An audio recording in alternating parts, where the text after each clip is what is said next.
प्रधानमंत्री नरेंद्र मोदी गुजरात दौरे पर हैं। इस दौरान उन्होंने द्वारका में सुदर्शन सेतु का उद्घाटन किया, जो कि देश का सबसे लंबा केबल सपोर्ट ब्रिज है। यही नहीं, पीएम मोदी गहरे समुद्र में पानी के अंदर गए और उस स्थान पर पूजा की जहां जलमान द्वारका नगर है। ये प्राचीन नगरी भगवान श्री कृष्ण से जुड़ी होने के साथ साथ भव्यता और समृद्धि का केंद्र रही है। देवभूमि द्वारिका में भगवान कृष्ण द्वारिकाधीश के रूप में विराजते हैं। यहां जो कुछ भी होता है वो द्वारिकाधीश की इच्छा से ही होता है। गुजरात का द्वारका शहर कृष्ण भक्तों के लिए महान तीर्थ है। यहाँ आदि शंकराचार्य ने द्वारका धाम की स्थापना की थी, जो 4 धामों में से एक है।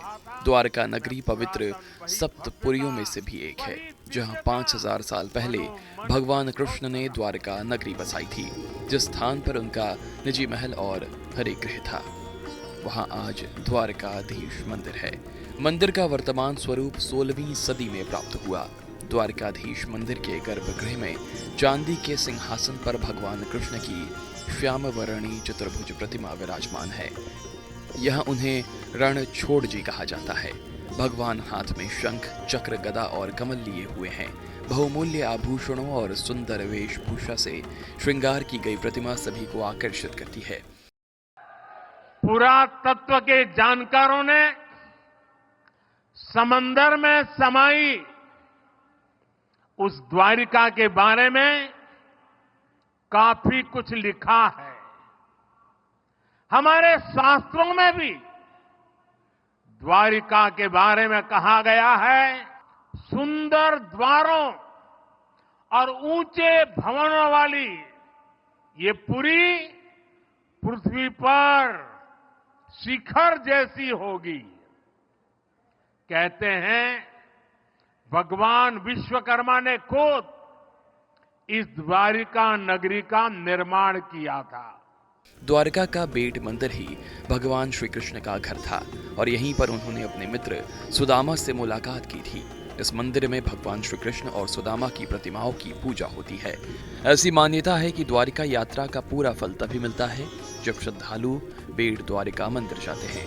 पौराणिक मान्यता के अनुसार मथुरा के कंस का वध करने के बाद उसका ससुर जरासंध यादवों को समूल नष्ट करने की प्रतिज्ञा लेते हैं। यदुवंशियों पर उनके हमले बढ़ जाते हैं, इसलिए श्री कृष्ण अपने बंधुओं के साथ द्वारिका आ जाते हैं और खंडहर हो चुकी नगरी को फिर से बसाते हैं। 36 वर्ष तक शासन करने के बाद श्री कृष्ण देह त्याग देते हैं।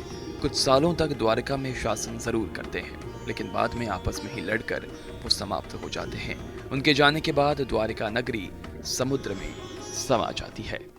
द्वारका नगरी भारत में श्रेष्ठ नगर, उसका आयोजन, उसका विकास का एक उत्तम उदाहरण था।